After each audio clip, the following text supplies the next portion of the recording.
नमस्कार साथियों, स्वागत है आप सबका ऑडियो बॉक्स के इस चैनल में। आज हम मुंशी प्रेमचंद द्वारा लिखित उपन्यास कर्मभूमि का भाग 1 पढ़ेंगे। हमारे स्कूलों और कॉलेजों में जिस तत्परता से फीस वसूल की जाती है, शायद मालगुजारी भी उतनी सख्ती से नहीं वसूल की जाती। महीने में एक दिन नियत कर दिया जाता है, उस दिन फीस का दाखिला होना अनिवार्य है। या तो फीस दीजिए या नाम कटवाइए, या जब तक फीस ना दाखिल हो रोज कुछ न कुछ जुर्माना दीजिए। कहीं कहीं ऐसा भी नियम है कि उसी दिन फीस दुगनी कर दी जाती है, और किसी दूसरी तारीख को दुगनी फीस ना दी जाए तो नाम काट दिया जाता है। काशी के क्वींस कॉलेज में यही नियम था।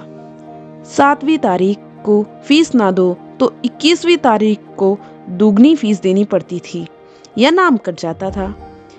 ऐसे कठोर नियमों का उद्देश्य इसके सिवा और क्या हो सकता था कि गरीबों के लड़के स्कूल छोड़कर भाग जाएं। वही हृदयहीन दफ्तरी शासन जो अन्य विभागों में है, हमारे शिक्षालयों में भी है। वह किसी के साथ रियायत नहीं करता।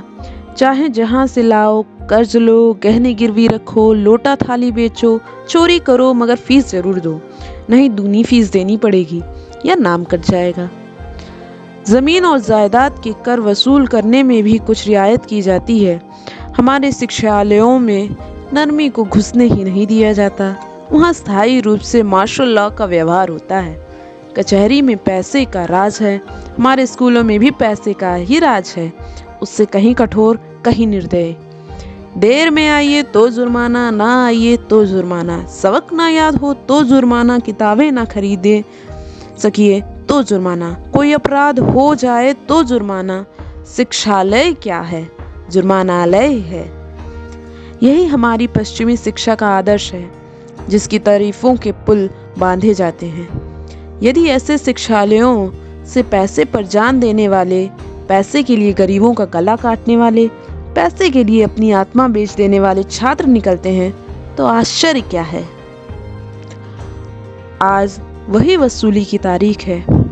अध्यापकों के मेजों पर रुपयों के ढेर लगे हैं। चारों तरफ खनाखन की आवाजें आ रही हैं। सराफे में भी रुपए की ऐसी झंकार कम सुनाई देती है। हर एक मास्टर तहसील का चपरासी बना बैठा हुआ है। जिस लड़के का नाम पुकारा जाता है वह अध्यापक के सामने आता है, फीस देता है और अपनी जगह पर बैठ जाता है। मार्च का महीना है। इसी महीने में अप्रैल, मई और जून की भी फीस वसूल की जाती है। इम्तिहान की फीस भी ली जा रही है। 10वें दर्जे में तो एक एक लड़के को 40 रुपए देने पड़ रहे हैं। अध्यापक ने 20वें लड़के का नाम पुकारा, अमरकांत। अमरकांत गैर हाजिर था। अध्यापक ने पूछा, क्या अमरकांत नहीं आया? एक लड़के ने कहा, आए तो थे, शायद बाहर चले गए हूँ। क्या फीस नहीं लाया? किसी लड़के ने जवाब नहीं दिया। अध्यापक की मुद्रा पर खेद की रेखा झलक पड़ी। अमरकांत अच्छे लड़कों में था। बोले, शायद फीस लाने गया हो। इस घंटे में ना आया तो दूनी फीस देनी पड़ेगी। मेरा क्या अख्तियार है। दूसरा लड़का चले, गोवर्धन दास। सहसा एक लड़के ने पूछा, अगर आपकी इजाजत हो तो मैं बाहर जाकर देखूं। अध्यापक ने मुस्कुराकर कहा, घर की याद आई होगी। खैर जाओ, मगर 10 मिनट के अंदर आ जाना। लड़कों को बुला बुला कर फीस लेना मेरा काम नहीं। लड़के ने नम्रता से कहा, अभी आता हूँ, कसम ले लीजिए जो हाथे के बाहर जाऊं। यह इस कक्षा के संपन्न लड़कों में था। बड़ा खिलाड़ी, बड़ा बैठकबाज। हाजिरी देकर गायब हो जाता तो शाम की खबर लाता। हर महीने फीस की दूनी रकम जुर्माना दिया करता था। गोरे रंग का, लंबा, छरहरा, शौकीन युवक था, जिसके प्राण खेल में बसते थे। नाम था मोहम्मद सलीम। सलीम और अमरकांत दोनों पास पास बैठते थे। सलीम को हिसाब लगाने या तर्जुमा करने में अमरकांत से विशेष सहायता मिलती थी। उसकी कॉपी से नकल कर लिया करता था। इससे दोनों में दोस्ती हो गई। सलीम कवि था। अमरकांत उसकी गजलें बड़े चाव से सुनता था। मैत्री का यह एक और अच्छा कारण था। सलीम ने बाहर जाकर इधर उधर निगाह दौड़ाई। अमरकांत का कहीं पता न था। जरा और आगे बढ़े तो देखा वह एक वृक्ष के आड़ में खड़ा है। पुकारा, अमरकांत, ओ बुद्धू लाल, चलो फीस जमा कर, पंडित जी बिगड़ रहे हैं। अमरकांत ने अचकन के दामन से आंखें पोंछ ली और सलीम की तरफ आता हुआ बोला, क्या मेरा नंबर आ गया? सलीम ने उसके मुंह की तरफ देखा तो उसकी आंखें लाल थीं। वह अपने जीवन में शायद ही कभी रोया हो। चौंक कर बोला, अरे तुम रो रहे हो, क्या बात है? अमरकांत सांवले रंग का छोटा सा दुबला पतला कुमार था। अवस्था 20 की हो गई थी, पर अभी मनसें भी नहीं भीगी थीं। 14-15 साल का किशोर सा लगता था। उसके मुख पर एक वेदना में दृढ़ता जो निराशा से बहुत कुछ मिलती जुलती थी अंकित हो रही थी, मानो संसार में उसका कोई नहीं है।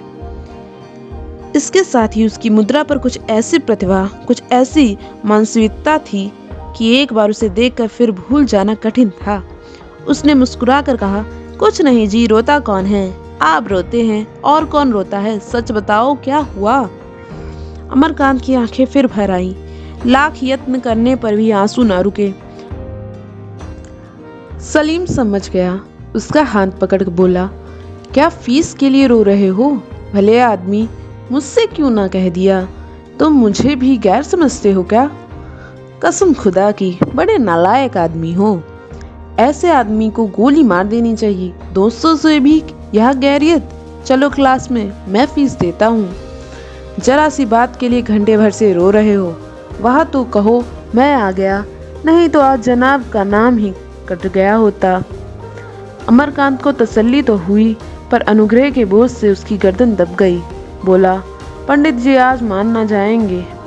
सलीम ने खड़े होकर कहा, पंडित जी के बस की बात थोड़ी ही है, यही सरकारी कायदा है। मगर हो तुम बड़े शैतान। वहाँ तो खैरियत हो गई, मैं रुपए लेते आया था, नहीं खूब इम्तिहान देते।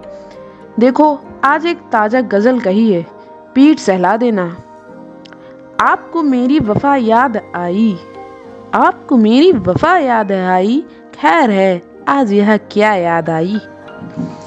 अमरकांत का व्यथित चित्ता से इस समय गजल सुनने को तैयार ना था, पर सुने बगैर काम भी तो नहीं चल सकता था। बोला, नाजुक चीज है, खूब कहा है, मैं तुम्हारी जवान की सफाई पर जान देता हूँ।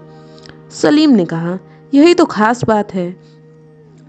भाई साहब, लफ्जों की झनकार का नाम गजल नहीं है। दूसरा शेर सुनो।